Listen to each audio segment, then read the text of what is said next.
Hello, this is Dr. Joe Muscolino. The following is an AI-generated simulated podcast of the contents of my ebook. I've created this and providing this because I believe that it is a very casual way and a comfortable way of listening to and absorbing the information. I hope you do enjoy it. Lower cross syndrome is something we hear about a lot these days. Yeah. And you specifically asked us to dig into Dr. Joe Muscolino's research on it. Right. So let's unpack what it is, what it means for you, and what you can actually, do about it. Absolutely. It's fascinating It really is. how something as common as muscle imbalances Yeah. can have such a significant impact on our bodies. To start off, can you give us a quick rundown of what lower cross syndrome actually is? In a nutshell, lower cross syndrome is a pattern of imbalanced muscle tension in your lower body. Imagine drawing an X across your hips. Okay. That's where the name crossed comes from. On one side of the X, you have muscles that are chronically tight, while on the other side, you have muscles that are weak. Okay. I'm already starting to see how this, I like to call it tug of war, can become a problem. Exactly. So which muscles are the usual culprits in this muscle showdown? Well, on the tight side of our X, we often see issues with the hip flexors. And those are the muscles at the front of your hips that help you lift your legs. Right. And they can get especially tight from prolonged sitting. Yeah. We're talking about muscles like your iliopsoas and rectus femoris, Right. which most people may not know by name, Right. but definitely feel when they're tight. Right. Like after a long Netflix binge, I can personally relate to that. Exactly. But you mentioned tight hip flexors are only half of the equation. What's Yeah. happening on the other side of that X? That's where we see weakness Okay. in muscles like the glutes, your butt muscles, and the abdominals. Right. These muscles are essential for maintaining a balanced pelvic position.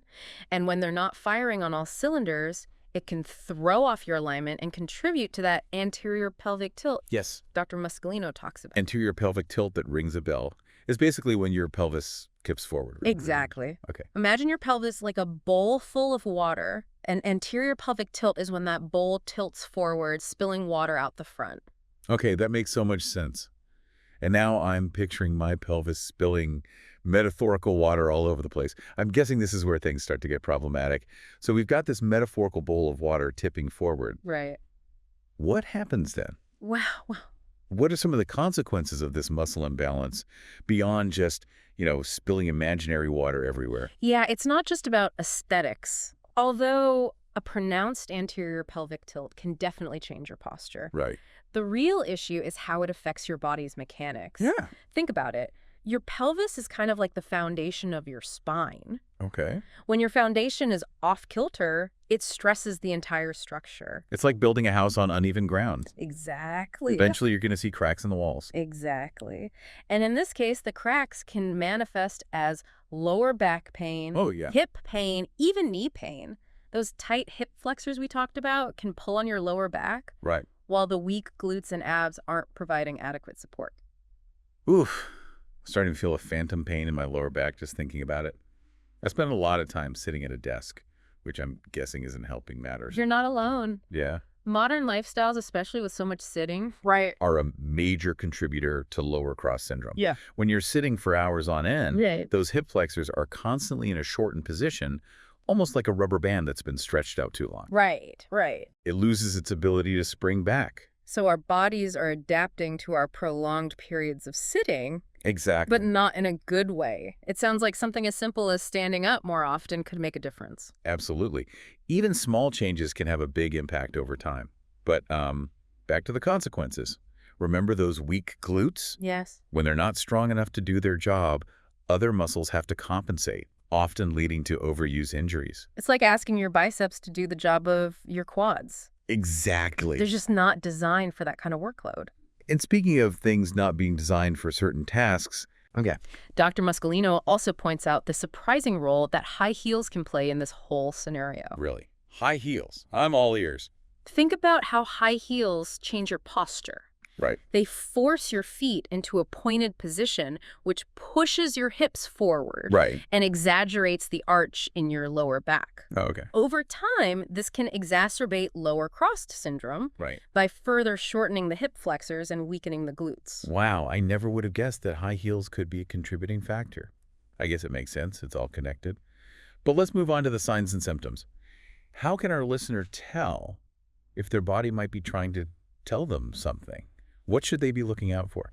So we've talked about the muscle imbalances, the infamous anterior pelvic tilt, and the potential consequences. Right. But what does this actually feel like?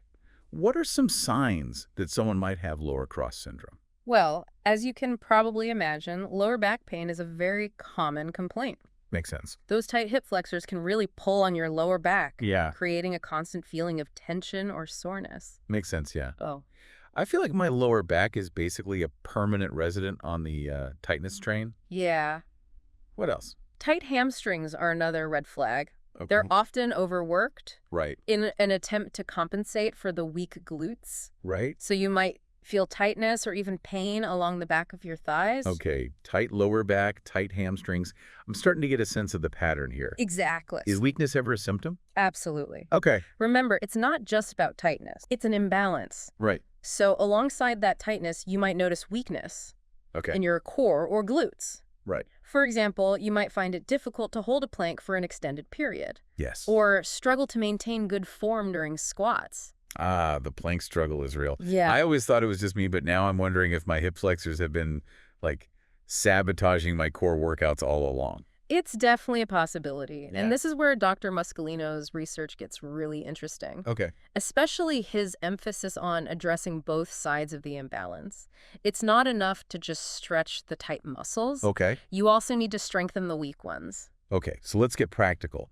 What are some things people can actually do to address lower cross syndrome? Well, on the stretching front, regular hip flexor stretches are key. Think about stretches that lengthen the front of your hip Right. and bring your back knee closer to the ground. Right. Holding these stretches for at least 30 seconds Okay. can make a big difference. 30 seconds. That feels like an eternity when you're in the thick of a stretch, but I'm willing to give it a try if it means, getting my hips back in line. What about strengthening those weak muscles? You mentioned planks, but any other exercises people can add to their routine? Absolutely. Glute bridges are fantastic for activating and strengthening the glutes. Okay. And for the core, exercises like bird dog Okay. or dead bug, which focus on engaging your deep abdominal muscles, can be really helpful. Those are great suggestions. And I love that these are all exercises people can do at home without needing any fancy equipment. Exactly. And Dr. Muscolino also highlights a technique called pin and stretch, which can be particularly effective for releasing those tight hip flexors. Right. Essentially, it involves applying pressure to a specific point in the muscle Okay. while simultaneously stretching it. Pin and stretch. Yeah.